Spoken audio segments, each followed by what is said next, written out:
सबको जोड़ने की बात की जाए वो बेहतर है जी। श्री बीबी पाटिल जी। अच्छा, सॉरी। स्पीकर सर, बहुत बहुत धन्यवाद। जैसे जैसे भारत विकास और आध्यात्मिक के जादुई पथ की ओर बढ़ रहा है, प्लीज माननीय गृह मंत्री जी।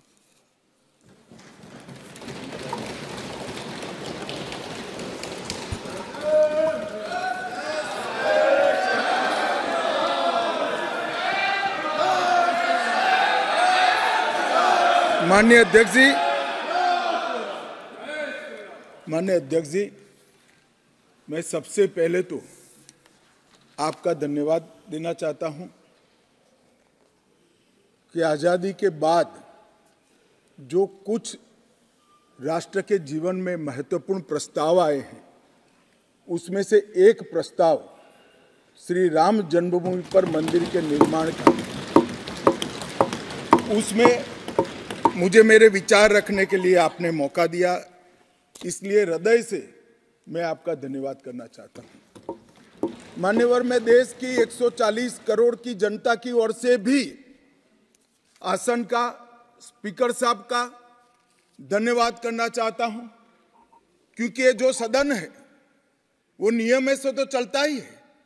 हर चर्चा नियमों से बंधी हुई होती है, संविधान से बंधी हुई होती है, परंतु एक मायनों में ये सदन जन चेतना का, जनता की आकांक्षाओं का और जनता की इच्छाओं की प्रवक्ता बनने का भी सदन का दायित्व है, और आज ये हो रहा है। 140 करोड़ के देश में और दुनिया भर में बैठे हुए राम भक्त जो 22 जनवरी के बाद एक अद्भुत आध्यात्मिक चेतना का अनुभव कर रहे हैं, इसको वाचा देने के लिए आपने समय दिया, इसलिए देश आपका हमेशा के लिए आभारी रहेगा। मान्यवर, मैंने आज किसी का जवाब नहीं देना है। आज मैं मेरे मन की बात और देश की जनता की आवाज को इस सदन के सामने रखना चाहता हूं, जो सालों से कोर्ट के कागजों में दबी हुई थी। नरेंद्र मोदी जी के प्रधानमंत्री बनने के बाद उसको आवाज भी मिली, अभिव्यक्ति भी मिली। मान्यवर, 22 जनवरी का दिन, भले कुछ लोग कुछ भी कहे, मैं स्पष्ट रूप से देख रहा हूं 22 जनवरी का दिन 10 सहस्त्र सालों के लिए ऐतिहासिक दिन बनने वाला है। ये सबको समझकर चलना चाहिए।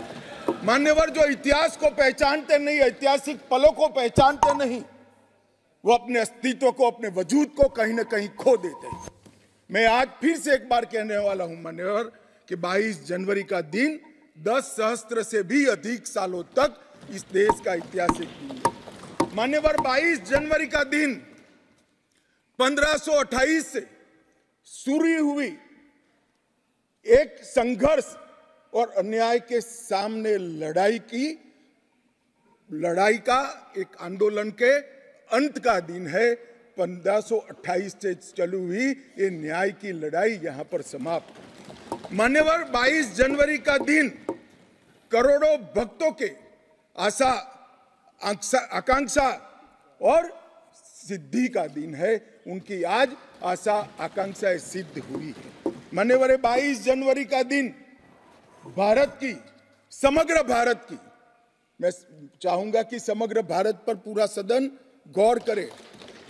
22 जनवरी का दिन समग्र भारत की आध्यात्मिक चेतना के पुनः जागरण का दिन आज इतिहास में बन चुका है। मान्यवर, 22 जनवरी का दिन महान भारत की यात्रा की शुरुआत का दिन है। 22 जनवरी के दिन मां भारती को विश्व गुरु के मार्ग पर ले जाने को प्रशस्त करने वाला दिन मान्यवर बनने वाला है।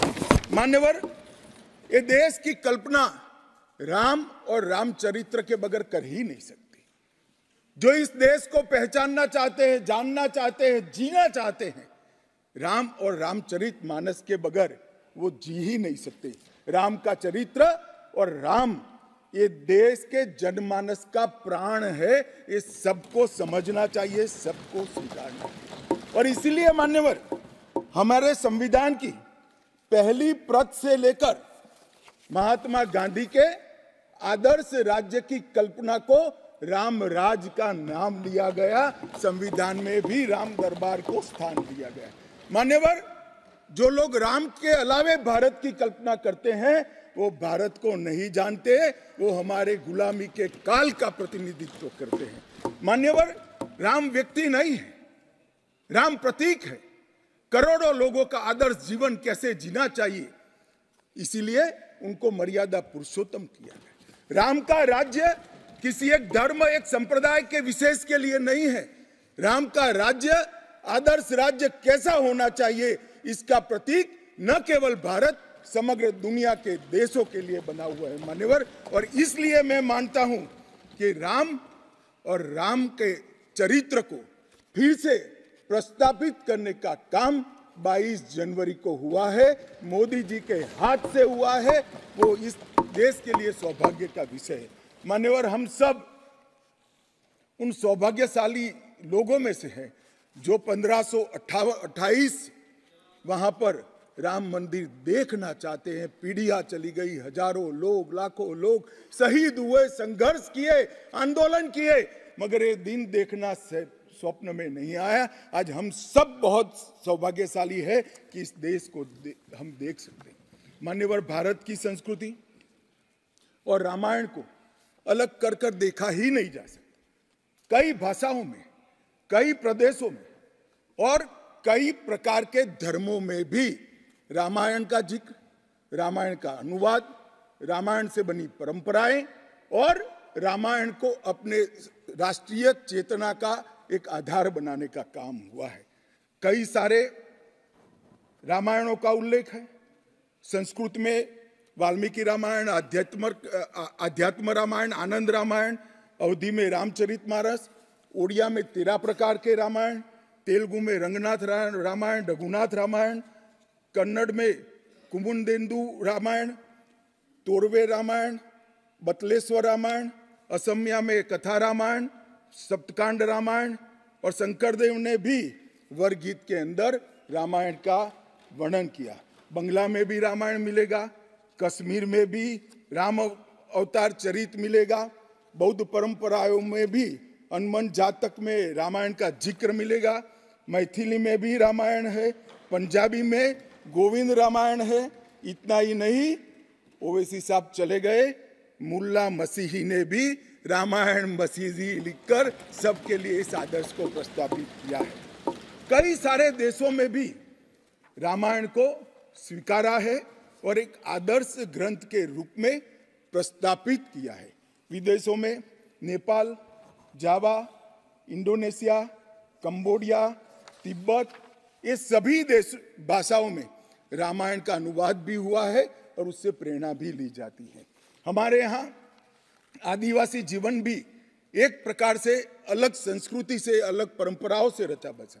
उरांव में, बोडो में, संथाल में, संकाल में, बिरहोर में और छोटा नागपुर में सभी जगह स्थानीय भाषाओं में रामायण का अनुवाद भी हुआ और रामायण के आधार पर अपने जीवन को, आदर्श को बनाने का काम भी हुआ। मान्यवर, राम और रामायण से अलग इस देश की कल्पना हो ही नहीं सकती।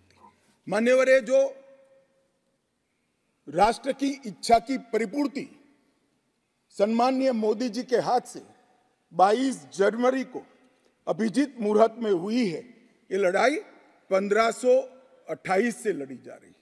दशकों तक ये लड़ाई चली मान्यवर, दशकों तक लड़ाई चली। लगभग 1858 से कानूनी लड़ाई चल रही है। जब से अंग्रेजों का शासन था, 330 साल के बाद कानूनी लड़ाई का आज अंत आया है और रामलला अपने गर्भगृह के अंदर विराजमान हुए हैं। मान्यवर, 330 साल के बाद और 1528 से एक लंबा जो आंदोलन चला उसकी समाप्ति हुई है और देश की आध्यात्मिक चेतना की जागृति हुई है। मान्यवर, मैं इतना ही कहना चाहता हूं, ये आंदोलन से अनिभिज्ञ होकर कोई इस देश के इतिहास को पढ़ ही नहीं सकता। आज से नहीं, 1528 से हर पीढ़ी ने इस आंदोलन को किसी न किसी स्वरूप से वाचा दी और ये मामला लंबे समय तक अटका रहा, भटका रहा, लटकता रहा। आज मोदी जी के समय में ही इसको परवान चढ़ना था, इस स्वप्न को सिद्ध होना था और आज देश स्वप्न सिद्ध होता हुआ दिखा है। मान्यवर, राम जन्मभूमि का जो इतिहास है ये बहुत लंबा है। अनेक राजाओं, संतों, निहंगों, अलग अलग संगठनों और कानून विशेषज्ञों ने ये लड़ाई में योगदान दिया है। मैं आज ये 1528 से 22 जनवरी 2024 तक की संपूर्ण कानूनी और युद्धों की और आंदोलनों की लड़ाई को, ये सभी योद्धाओं को बहुत विनम्रता से स्मरण करना चाहता हूं और उनकी लड़ाई जब आज समाप्त हुई है तब मुझे विश्वास है मान्यवर, वो जहां भी होंगे बड़ी आनंद की अनुभूति करते होंगे, अपनी श्रद्धा को चरितार्थ करने की अनुभूति करते होंगे। गिलहरी के समान कई लोगों ने अपना योगदान दिया और मान्यवर, ये राम सेतु जो बनना था 1528 से 22 जनवरी 2024 तक का, ये सेतु का भूमि पूजन भी नरेंद्र मोदी जी ने किया और प्राण प्रतिष्ठा भी नरेंद्र मोदी जी के। मान्यवर, 1990 में जब ये आंदोलन ने गति पकड़ी, उसके पहले से ही भारतीय जनता पार्टी का ये देश की जनता को वादा था। हमने पालमपुर कार्यकारिणी के अंदर हमने एक प्रस्ताव पारित कर कहा था कि राम मंदिर का निर्माण, इसको कोई एक धर्म के साथ नहीं जोड़ना चाहिए, ये देश की चेतना की पुनर्जागृति का आंदोलन है। इसलिए हम राम जन्मभूमि को मुक्त कराकर, कानूनी रूप से मुक्त कराकर वहां पर राम मंदिर की स्थापना करेंगे। अब इस देश में प्रॉब्लम क्या है साहब? जब चुनाव में घोषणा पत्र में लेते हैं तो कहते हैं चुनाव में वोट प्राप्त करने के लिए लिया, चुनावी वादा है। ये भाजपा ऐसे ही वादे करती है, 370 हो, राम जन्मभूमि हो, यूनिफॉर्म सिविल कोड हो, ट्रिपल तलाक समाप्त करना हो। अब ये कहते हैं आप ऐसे ही वादे करते हैं और ये वोट प्राप्त करने का जरिया होता है, और जब हम इसको पूरा कर देते हैं तो बड़ी खिलाफत करते हैं। मैं आज भी कहता हूं, भारतीय जनता पार्टी और हमारे नेता नरेंद्र मोदी जी मान्यवर जो बोलते हैं, जो कहते हैं, वो करते हैं। हमारी पार्टी का चरित्र है और ये कोई छिपी हुई बात नहीं है। किस चीज का आक्रोश? हम 1986 से कह रहे हैं कि हमारा भव्य राम मंदिर बनना चाहिए, संवैधानिक तरीके से। कुछ लोगों ने यहां पर और बाहर मीडिया के सामने प्रतिक्रिया व्यक्त की, वो कानून की दुहाई देते हैं।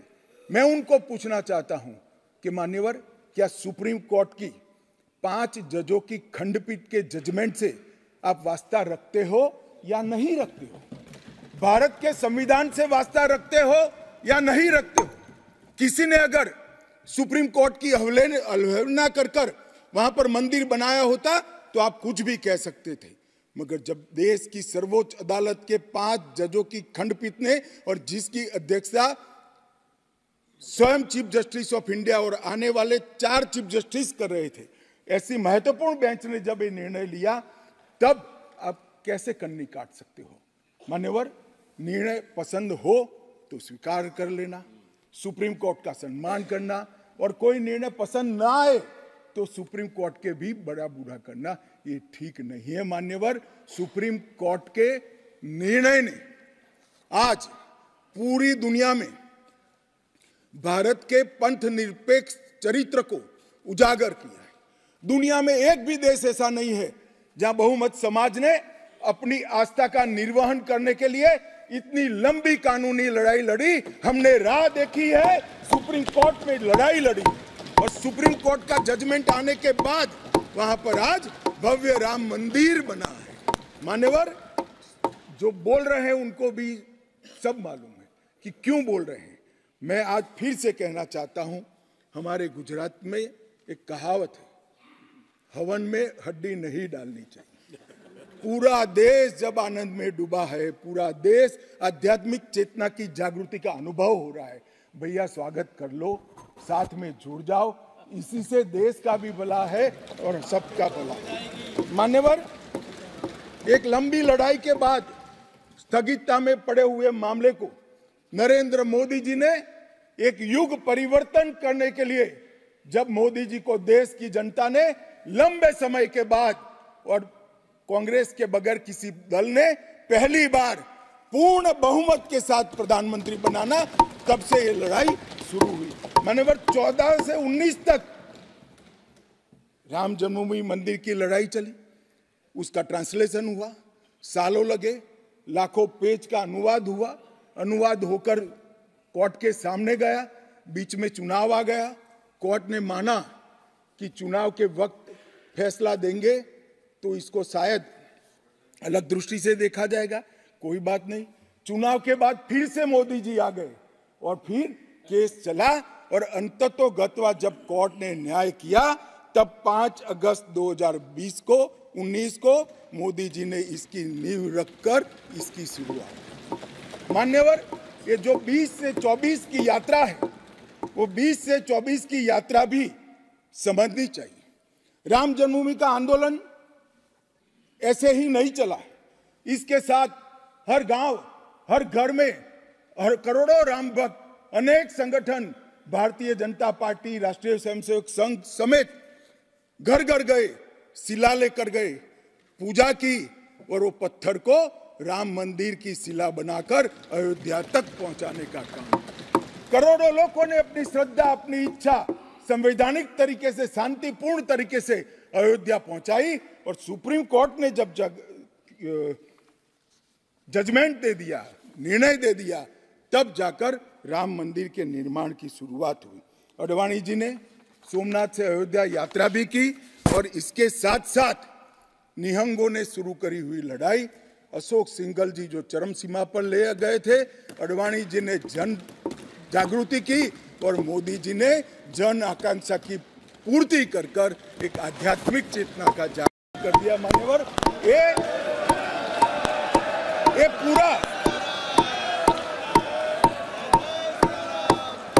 ये पूरा आंदोलन, मान्यवर, जब भी दुनिया का इतिहास लिखा जाएगा, एक डेमोक्रेटिक वैल्यू के रूप में देखा जाएगा कि कोई एक देश अपने बहुमती समाज की धार्मिक विश्वास की पूर्ति के लिए इतने समय धैर्य रखकर सुप्रीम कोर्ट में गुहार लगाता रहे और सुप्रीम कोर्ट के जजमेंट आने के बाद सौहार्दपूर्ण वातावरण में इसकी पूर्ति हो। मान्यवर, ये बहुत बड़ी बात है और मैं मानता हूं मान्यवर कि ये मोदी जी के नेतृत्व के बगैर संभव नहीं था।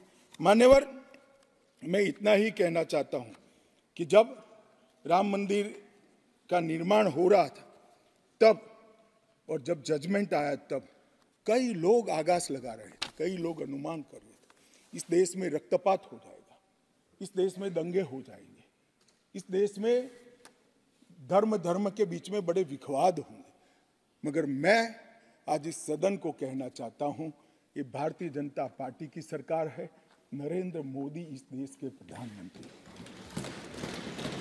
कोर्ट के जजमेंट को भी जय पराजय की जगह सबकी मान्य न्यायालय के आदेश में परिवर्तित करने का काम मोदी जी के दूरदर्शी विचार ने। और उसके बाद जब समय आया, निर्माण के बाद जब समय आया, मान्यवर, उनको न्योता मिला कि वो आकर भूमि पूजन करें। 130 करोड़ की जनता के वो जनप्रतिनिधि हैं। न्यास ने उनको नेतृत्व करने का, जनता का प्रतिनिधि के नाते जब मौका दिया शिलान्यास करने का, तब मोदी जी के जो पूरा आचरण है इसको ध्यान से देखना चाहिए। मान्यवर, वो आचरण आने वाले अनेक सैकड़ों सालों तक दुनिया के सामने रहेगा और दुनिया के सामने इससे कई लोगों को प्रेरणा भी मिलेगी। मान्यवर, हम सब ने आचार्य गोविंद देव गिरि जी ने जो वक्तव्य दिया वो सुना है। मोदी जी को जब मौका मिला तब उन्होंने रामानंदी समाज के, संप्रदाय के और वैष्णव संतों से पूछा कि भाई प्राण प्रतिष्ठा करनी है, किसी संसारी ने करनी है, तो इसके यम नियम, इसके लिए किस प्रकार की उपासना करनी चाहिए, और जो संतों की ओर से सुझाएगा उससे भी अनेक गुना कठोर 11 दिन का व्रत इस देश के प्रधानमंत्री, मान्यवर 11 दिन तक सैया पर नहीं सोना, 11 दिन तक केवल नारियल पानी के साथ उपवास करना, 11 दिन तक पूरा समय राममय, राम भक्ति में रचे बसे रहना और पूरे जीवन की उस वक्त की हर सांस को राम के साथ जोड़कर राममय बनकर प्राण प्रतिष्ठा करना। मान्यवर, ये 11 दिन में मां सबरी, गिलेरी, वानर, भालू, जटायु, ये सब के साथ जुड़े हुए देश भर में जो राम के स्थान थे, वहां जाकर राम के काज के लिए गिलहरी जैसा भी योगदान देने वालों को श्रद्धा पूर्वक प्रणाम करने का काम प्रधानमंत्री। राम मंदिर का जब भूमि पूजन का समय आया, कोई पॉलिटिकल नारे नहीं लगाए, ना मोदी जी ने इसका नेतृत्व पॉलिटिकली किया, ना हमारी पार्टी ने किया।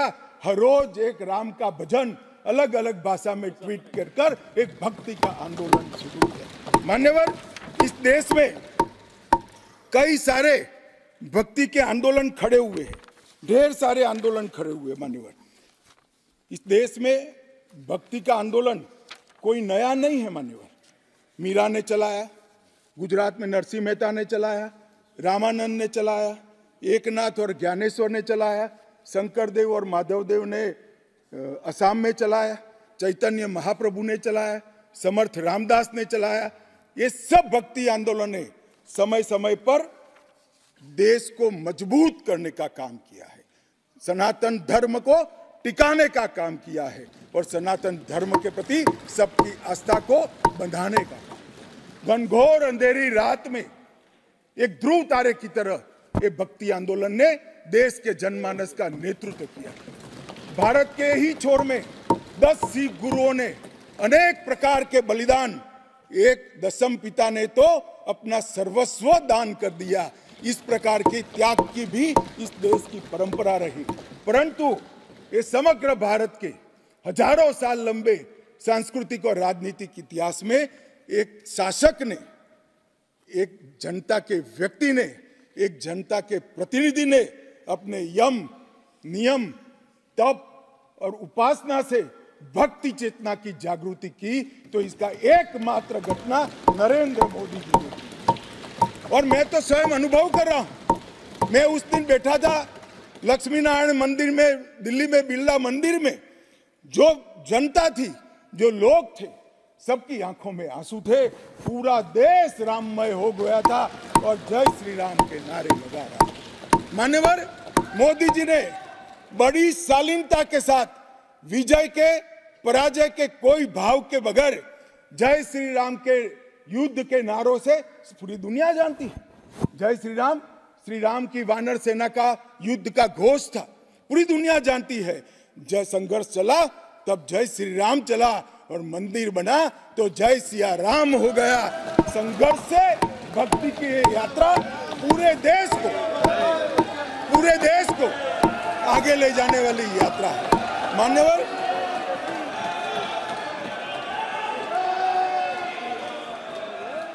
इतने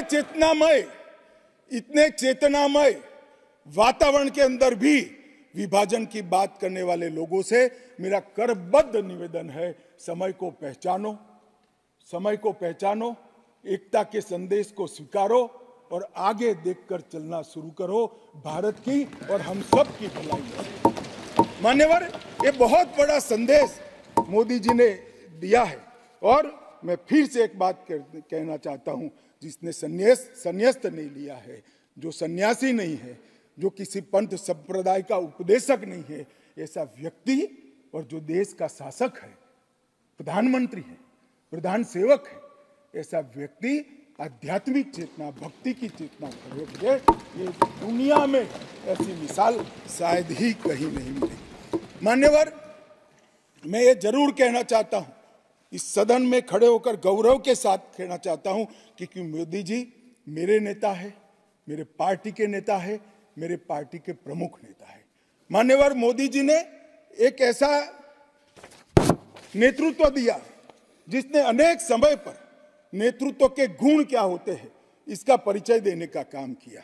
अच्छे समय में भी किस प्रकार से संयम रखना चाहिए इसका एक उदाहरण स्थापित करने का काम किया और हर समय पर निर्भयता के साथ संवेदनशील, सजग और जन भावनाओं को समर्पित नेतृत्व कैसा होता है इसका उदाहरण दिया। इनके 10 साल के कालखंड के अंदर अनेक प्रकार के पड़ाव आए हैं। ये भी राम जन्मभूमि के आंदोलन जैसे ही पड़ाव रहे, क्योंकि जो गड्ढा ये खोद कर गए थे वो गड्ढे को भरकर उसमें महान भारत की इमारत बनाना ये राम मंदिर की यात्रा से कोई कम यात्रा नहीं है। मान्यवर, सबसे पहले मैं कहता हूं कि जो आर्थिक क्षेत्र के अंदर जो बदहाली करी थी, जो पॉलिसी पैरालिसिस वाली गवर्नमेंट थी, सैकड़ों पॉलिसियां बनकर आज 11वें नंबर से 5वें नंबर पर हमारे अर्थतंत्र को ले जाकर एक नीति के आधार पर चलने वाला राज्य, नीति के बनाने वाले नेता कैसा होता है उसका उदाहरण दिया। कोविड आया तो भयभीत हुए बगैर, सरकार की मशीनरी कम पड़ जाएगी, जब तक आंदोलन पूरा देश नहीं लड़ेगा इससे हम नहीं लड़ पाएंगे, वो जानते हुए एक मोर्चे पर वैक्सीन का इनोवेशन का काम चालू रहा, दूसरे मोर्चे पर हेल्थ इंफ्रास्ट्रक्चर का अपग्रेडेशन का काम चालू रहा, तीसरे मोर्चे पर हर गरीब के घर में अनाज पहुंचाने का काम चालू रहा, चौथे मोर्चे पर जो कोविड की दर्दियों की शुश्रूषा कर रहे थे उनका नेतृत्व करने का काम चालू रहा और 5वें मौके पर जनता कर्फ्यू, दिया जलाना, थाली बजाना, हंसने वाले आज रोड पर घूमते हो गए, उनको मालूम नहीं है पूरी दुनिया मोदी जी के संवेदनशील और समग्रता से भरे हुए नेतृत्व को आज स्वीकार। मान्यवर, यही समय में कोविड का पड़कार भी आया, यही समय में 62 की तरह चीन ने अपना मुंह दिखाना शुरू किया, दृढ़ता के साथ नेतृत्व छाती सीना तान कर खड़ा रहा, हिंदुस्तान की 1 इंच जमीन नहीं। कई बार हुआ था इसी समय में पूंछ और पुलवामा में हमला हुआ, सर्जिकल स्ट्राइक और एयर स्ट्राइक कर नेतृत्व की वीरता का भी परिचय दिया और घर में घुसकर जवाब देने का काम किया। हजारों बच्चों जब परीक्षा के वक्त आत्महत्या करते थे, ट्रेस में आते थे, मनोरोग के शिकार बनने थे, एक पिता की तरह एक प्रजावात्सल नेतृत्व का परिचय देते हुए प्रजा परीक्षा पे चर्चा की भी बात। और जब मौका राम मंदिर का आया तब एक सन्यासी की तरह, एक भक्त की तरह गौरवपूर्ण तरीके से आध्यात्म को जागरूक करते हुए आध्यात्मिक चेतना का जागरण करने का काम भी नरेंद्र मोदी जी ने किया। मैं इसलिए कहता हूं कि बहुत लंबे समय से इस देश को ऐसे नेतृत्व की जरूरत थी। 70 साल तक, 68 साल तक देश ऐसे नेतृत्व में भटकता रहा, लटकता रहा। 130 करोड़ की जनता ने मोदी जी को चुनकर एक सर्वगुण संपन्न नेता को चुनकर देश की सभी चुनौतियों को समाप्त। मान्यवर, मैं आज आपके माध्यम से ये मैं कहना चाहता हूं, ये राम मंदिर का निर्माण, वो राम मंदिर में रामलला की बाल प्रतिमा, मनोहरी दृश्य, आंख बंद कर देते तो सामने वो प्रतिमा दिखाई पड़ती। इतनी मनोहरी प्रतिमा बनाने का काम हुआ और उसकी प्राण प्रतिष्ठा भी हुई। मान्यवर, एक प्रकार से समग्र भारतीय संस्कृति को मोदी जी के माध्यम से एक अभिव्यक्ति का काम हुई। मान्यवर, राम का जीवन ही अपने आप में परिपूर्ण। बचपन में ही शिक्षा संस्थानों की रक्षा के लिए विश्वामित्र के वहां रावणों का वध किया, अहल्या को सम्मान दिया, मां सबरी को गले लगाकर इस देश के गिरिजन और पिछड़े लोगों को गले लगाने का काम किया, महिलाओं का सम्मान किया और गिलहरी, गिद्ध, वानर, रींछ, वनवासी सबको जोड़कर सत्य पर सत्य की विजय का झंडा श्री राम ने फहराया। और मोदी जी ने जब ये अयोध्या बन रही है, ढेरों लोगों ने, मैं आज सबके बीच में कहने से मेरी आपको अपने आप को रोक नहीं सकता, ढेरों लोगों के प्रस्ताव थे कि अयोध्या के इंटरनेशनल एयरपोर्ट को श्री राम का नाम दिया जाए। बड़ा लोक लुभावन प्रस्ताव, परंतु मोदी जी ने महर्षि वाल्मीकि का नाम देना। सारे मौकों पर दशरथ का, सीता माता का चौराहे पर नाम देने का प्रस्ताव आया था, मोदी जी ने कहीं जटायु को रखा, कहीं गिलहरी को रखा, कहीं हनुमान को रखा। मान्यवर समग्र समाज साथ में लेने का काम किया। मान्यवर ये जो मंदिर बना है उसके निर्माण में भी पूरे समाज को साथ में रखने का काम किया गया है। मान्यवर मैं आपको जरूर बताना चाहता हूं कि इसमें देश के हर हिस्से को स्थान देने का काम मंदिर के निर्माताओं ने किया है। एक भी प्रदेश ऐसा नहीं है जहां से कुछ नहीं आया है। हर प्रदेश और आसपास के सभी देशों से राम काज के लिए कुछ न कुछ समर्पित हुआ है। सबकी भूमिका रही है। पूरे समाज को जोड़कर मान्यवर ये मंदिर बना है। ये सामाजिक एकता का एक अद्भुत उदाहरण है मंदिर है। सांस्कृतिक पुनर्जागरण का अद्भुत उदाहरण मंदिर है। मान्यवर अयोध्या में राम मंदिर विध्वंस के सामने विकास का विजय है। मान्यवर अयोध्या में राम मंदिर धर्मांधता के सामने आध्यात्मिकता और भक्ति का विजय है। मान्यवर भारत के गौरवमय युग की ये शुरुआत है। आत्मनिर्भर भारत और विकसित भारत का रास्ते का प्रशस्तीकरण का पॉइंट है और भारत माता को विश्व गुरु बनाने के रास्ते की मान्यवर शुरुआत है। मैं जरूर मानता हूं कि सालों से, सदियों से इस देश के प्रेरणा पुरुष रहे, जिनके चरित्र से न केवल इस देश पूरी दुनिया संदेश लेती है।